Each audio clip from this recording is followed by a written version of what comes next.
ଆପଣ ମାନେ କହିବେ ଯେ ବାଇଗଣ ଗଛରେ ଫଳ କାହିଁ? କଲମୀ ବାଇଗଣରେ ତ ବହୁତ ପେନ୍ତା ଫେନ୍ତା ଫଳ ଆସେ, ମାନେ ବହୁତ ଫଳ ହୁଏ। ତ ଦେଖନ୍ତୁ ଚାଷୀ ଭାଇ ମାନେ, କଲମୀ ବାଇଗଣର ଯେ ବହୁତ ଅଧିକ ପ୍ରଡକ୍ସନ ହୁଏ ସେଇଟା ତ ମାତ୍ର ତାର ମାନେ କଣ ଗୋଟିଏ ମେରିଟ କିମ୍ବା ଖୁବି ଗୋଟେ ଚାଷୀ ଭାଇ ମାନେ ସେ କଥାରେ କୁହନ୍ତି ଯତ୍ନ କଲେ ରତ୍ନ ମିଳେ। ଆଉ ମୁଁ କହୁଛି କଲମୀ ବାଇଗଣ ଚାଷ କଲେ ଲାଭ ହିଁ ଲାଭ ହୁଏ। ଏଇଟା ଖାଲି ମୁଁ ନୁହେଁ, ଆପଣ ବି କହିବେ। ଭିଡିଓକୁ ଶେଷ ଯାଏ ଦେଖନ୍ତୁ। ଆପଣ ମାନେ ଯଦି ବାଇଗଣ ଚାଷ କରିବା ପାଇଁ ଚାହୁଁଛନ୍ତି, ଗ୍ରାଫ୍ଟେଡ କରିବେ ନା ନନ୍ ଗ୍ରାଫ୍ଟେଡ, ତ ସେ ମାନେ ଭାବନାରେ ଅଛନ୍ତି, ତ ଏଇ ଭିଡିଓଟିକୁ ନିହାତି ଦେଖନ୍ତୁ। କାରଣ ଅଧିକାଂଶ ଚାଷୀ ଭାଇ ମାନେ ଯୋଉମାନେ ବି ଚାଷ କରନ୍ତି ସେମାନେ ବାଇଗଣକୁ ଅଧିକାଂଶରେ ବାଛିଥାନ୍ତି। କାରଣ ବାଇଗଣ ହଉଛି ଏମିତି ଏକ ଫସଲ, ଆପଣ ତାକୁ ଥରେ ଲଗେଇଦେଲା ମାନେ ସେ ବହୁତ ଟାଇମ ଯିବ, ଆଉ ବହୁତ ଅଧିକ ସମୟ ପର୍ଯ୍ୟନ୍ତ ପ୍ରଡକ୍ସନ ଦବ। ଆଉ ବିଭିନ୍ନ ରେଟ୍ ପାଇବେ, ଆପଣ 10 ଟଙ୍କା ବି ପାଇବେ, 20 ଟଙ୍କା ବି ପାଇବେ, 30 ବି ପାଇବେ, ଆଉ 50-60 ବି ପାଇବେ ରେଟ୍। ତ ସେମିତି ସେଥିପାଇଁ ହିଁ ବାଇଗଣକୁ ମାନେ କଣ ସମସ୍ତ ଚାଷୀ ପ୍ରାୟତଃ ମାନେ ଚାଷ କରିଥାନ୍ତି। ବେଶୀ ପରିମାଣରେ ନହେଲେ ବି କମ ପରିମାଣରେ। ଆଉ ଋତୁ ଅନୁଯାୟୀ ବିଭିନ୍ନ ପ୍ରକାର ବାଇଗଣ ଅଛି। ବର୍ଷା ଋତୁ ପାଇଁ ଅଲଗା, ଆଉ ଖରା ଋତୁ ପାଇଁ ଅଲଗା। ଲମ୍ବା ବାଇଗଣ କି କଳା ବାଇଗଣ, ଧଳା ବାଇଗଣ, ସେଇଟା ଆପଣଙ୍କ ମାର୍କେଟ ଅନୁସାରେ ଡିପେଣ୍ଡ କରେ, ଆପଣଙ୍କ ଅଞ୍ଚଳରେ କୋଉ ବାଇଗଣ ଚାଲେ। ତ ଆଜି ମୁଁ କଣ ପାଇଁ କହୁଛି ଆପଣ ବାଇଗଣ ଚାଷ କରିବେ ବା କଲମୀ ବାଇଗଣ ବିଶେଷ କରି ଚାଷ କରିବେ, ତ ସେ କାରଣଟି ମୁଁ ଆପଣ ମାନଙ୍କୁ ଦେଖଉଛି। ଆପଣ ମାନେ ବି ଦେଖିଲେ ଯେ ମାନେ କଣ ଆଶ୍ଚର୍ଯ୍ୟ କିମ୍ବା ଆଶ୍ଚର୍ଯ୍ୟ ସହିତ ଖୁସି ହେଇଯିବେ। କାରଣ କଲମୀ ବାଇଗଣ ଗଛର ଯୋଉ ମାନେ ଷ୍ଟ୍ରେସ୍ ଟଲରେଣ୍ଟ ଟା, ସେଇଟା ନର୍ମାଲ ବାଇଗଣ ଠାରୁ ବହୁତ ଅଧିକ, ଆଉ ଲାଇଫ ସ୍ପାନ୍ ଟା ବି ବହୁତ ଅଧିକ। ତ ସେଇଟା ହିଁ ପ୍ରାକ୍ଟିକାଲ ଆପଣ ମାନଙ୍କୁ ଦେଖାଉଛି। ତ ଚାଲନ୍ତୁ ଭିଡିଓକୁ ଆରମ୍ଭ କରିବା। ତ ନମସ୍କାର ଚାଷୀ ଭାଇ ମାନେ, ମୁଁ ଉପେନ ଆପଣ ମାନଙ୍କୁ ଓଡିଆ ଏଗ୍ରୋଟେକ୍ ୟୁଟ୍ୟୁବ ଚ୍ୟାନେଲରେ ସ୍ୱାଗତ ଜଣାଉଛି। ତ ଚାଲନ୍ତୁ ଦେଖିବା। ତ ଗଛ ଗୁଡିକ ଆପଣ ମାନେ ଦେଖିପାରୁଥିବେ ଠିକ ଠାକ କଣ୍ଡିସନରେ ଅଛନ୍ତି। ଯଦି କେତେ ନଭେମ୍ବରରେ ମୁଁ ଲଗେଇଥିଲି, ଯଦି ନର୍ମାଲ ବାଇଗଣ ଚାଷ କରିଥାନ୍ତି ତାହେଲେ ବର୍ତ୍ତମାନକୁ ସେଇଟା ରହିନଥାନ୍ତା। ମାନେ କଣ, ସେ ଗଛ ବୁଢା ହେଇକିରି ପତ୍ର ସବୁ ହଳଦିଆ ହେଇକି ପଡି ଯାଇଥାନ୍ତା। କିନ୍ତୁ ଗ୍ରାଫ୍ଟେଡ ବାଇଗଣ ବୋଲି ବର୍ତ୍ତମାନ ପର୍ଯ୍ୟନ୍ତ ବି ଅଛି। ଫଳ ବର୍ତ୍ତମାନ ନାହିଁ, କାରଣ ଯୋଉ ମୁଁ କହିଥିଲି ଆପଣ ମାନଙ୍କୁ, ମୁଁ କଣ କଡା ଖସା କରି ରଖିଦେଇଛି, ସାର ମାନେ ଲଗେଇନି, ଖାଲି କଡା ଖସା କରି ରଖିଦେଇଛି, ଆଉ ଟିକେ ଟିକେ ପ୍ରୁନିଂ କରିଦେଇଥିଲି। ଆପଣ ମାନେ କହିବେ ଯେ ବାଇଗଣ ଗଛରେ ଫଳ କାହିଁ? କଲମୀ ବାଇଗଣରେ ତ ବହୁତ ପେନ୍ତା ଫେନ୍ତା ଫଳ ଆସେ, ମାନେ ବହୁତ ଫଳ ହୁଏ। ତ ଦେଖନ୍ତୁ ଚାଷୀ ଭାଇ ମାନେ, କଲମୀ ବାଇଗଣର ଯେ ବହୁତ ଅଧିକ ପ୍ରଡକ୍ସନ ହୁଏ ସେଇଟା ତ ମାତ୍ର ତାର ମାନେ କଣ ଗୋଟିଏ ମେରିଟ କିମ୍ବା ଗୋଟେ ଖୁବି। ଆହୁରି ଅନ୍ୟାନ୍ୟ କେତେକ ତାର ଉପକାରିତା ଅଛି, ସେଗୁଡିକ ବିଷୟରେ ଅଧିକାଂଶ ମାନେ ସେ ବିଷୟରେ ଚର୍ଚ୍ଚା କରନ୍ତି ନାହିଁ। ତ ସେଇଟା ହଉଛି ୟାର ଲାଇଫ ସ୍ପାନ୍। ଯାହା ମୁଁ ଭାବୁଛି ନର୍ମାଲ ବାଇଗଣ ଠାରୁ ଇଏ 2 ଗୁଣ ଚାଲିବ। ଆଉ ସେ ଯଦି ଆପଣ 2 ଥର ଲଗେଇବେ, ଏଇଟା ଗୋଟେ ହିଁ ସେତିକି ଦିନ ଫଳ ଦଉଥିବ। ଆଉ ଦ୍ୱିତୀୟ ଜିନିଷଟି ହଉଛି ୟାର ଷ୍ଟ୍ରେସ୍ ଟଲରେଣ୍ଟ।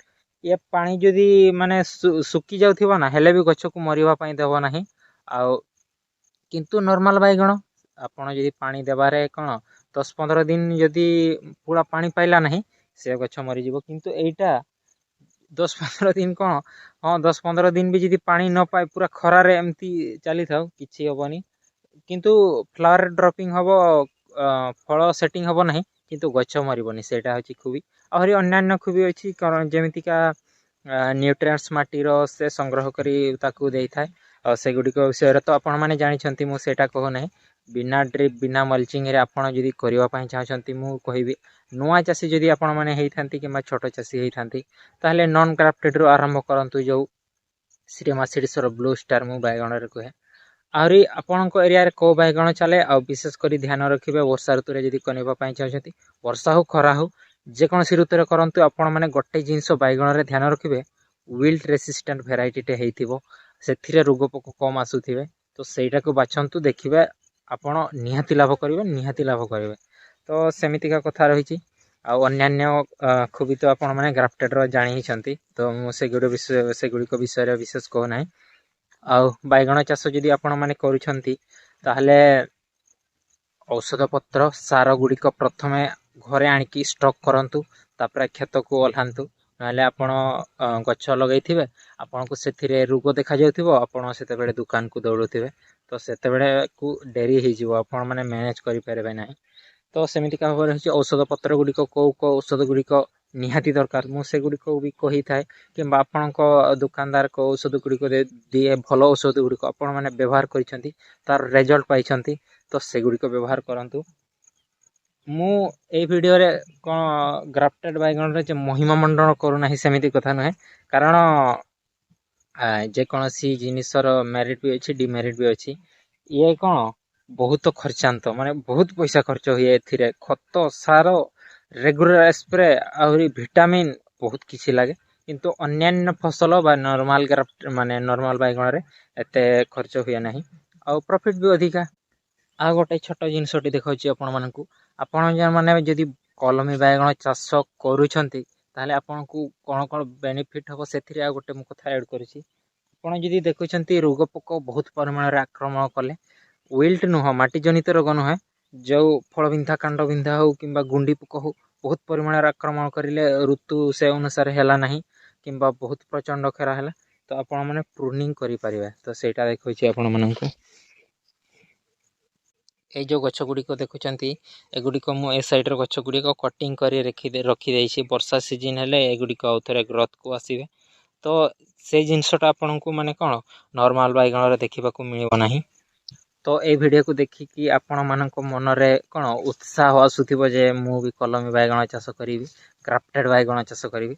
ତ ହଁ, କରିପାରିବା, ଠିକ୍ ଅଛି। କିନ୍ତୁ ଛୋଟ ଚାଷୀ ଯଦି ଅଛନ୍ତି, ନୂଆ ଚାଷୀ ଯଦି ହୋଇଥାନ୍ତି, ତାହେଲେ ଟିକେ ଧ୍ୟାନ ଦିଅନ୍ତୁ। କାରଣ ମୁଁ ସବୁବେଳେ କୁହେ, ଯଦି ପଇସା ଲଗାଉଛନ୍ତି ଆପଣ, ଲସ୍ ହେବ ବି ଯଦି ଆପଣଙ୍କର ଯିବ, ଆଉ ପ୍ରଫିଟ୍ ହେବ ବି ଯଦି ଆପଣଙ୍କର ହେବ। ତ ସେମିତିକା କଥା, ସେଗୁଡ଼ିକ ଧ୍ୟାନରେ ରଖନ୍ତୁ।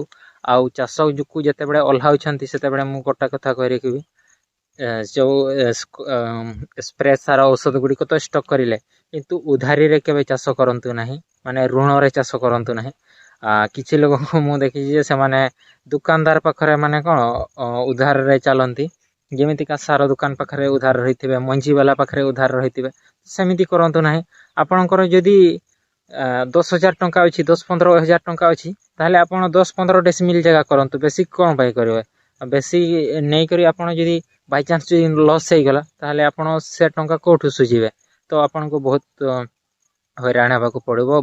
ବହୁତ ଲୋକଙ୍କର କଥା ଶୁଣିବେ, ଗାଳି ଶୁଣିବେ, ମାନେ ଆହୁରି ପୁରା ମାଇଣ୍ଡ ପୁରା ଡିଷ୍ଟର୍ବ ହେଇଯିବ। ଆଉ ଚାଷକୁ ଛାଡ଼ିକରି ଆପଣମାନେ ଅନ୍ୟ କୌଣସି ବାହାର କାମରେ ପଳାଇଯିବେ। ତ ସେଗୁଡ଼ିକ ବାସ୍ ଧ୍ୟାନ ରଖନ୍ତୁ। ଉଧାରି ଖର୍ଚ୍ଚରେ ଚାଲନ୍ତୁ ନାହିଁ, କାରଣ ଯଦି କିଛି ପ୍ରୋବ୍ଲେମ୍ ହୁଏ, ତାହେଲେ କ'ଣ ଆପଣ ସେଇ ଚାଷରୁ ତ ଲସ୍ ହେଲା, କିନ୍ତୁ ଆଉ ଯେଉଁ ସେ ଋଣ କରିଥିବେ ସେଇଟା ବି ଦେଇପାରିବେନି। ତ ମୁଁ କୁହେ, ଆପଣମାନେ ଯଦି ଚାଷକୁ ଓହ୍ଲାଉଛନ୍ତି, ତ ସେତିକି ତ ବଜେଟ୍ ନିହାତି ରହିଥିବା ଦରକାର ରହିଛି। ଛୋଟ ଚାଷୀ ହୁଅନ୍ତୁ କି ନୂଆ ଚାଷୀ ହୁଅନ୍ତୁ, 10-15 ହଜାର ସେତିକି ବଜେଟ୍ର ବି ଆରମ୍ଭ କରିପାରିବେ। ତ ଆଜିର ଭିଡ଼ିଓ ଆପଣଙ୍କୁ କେମିତି ଲାଗିଲା?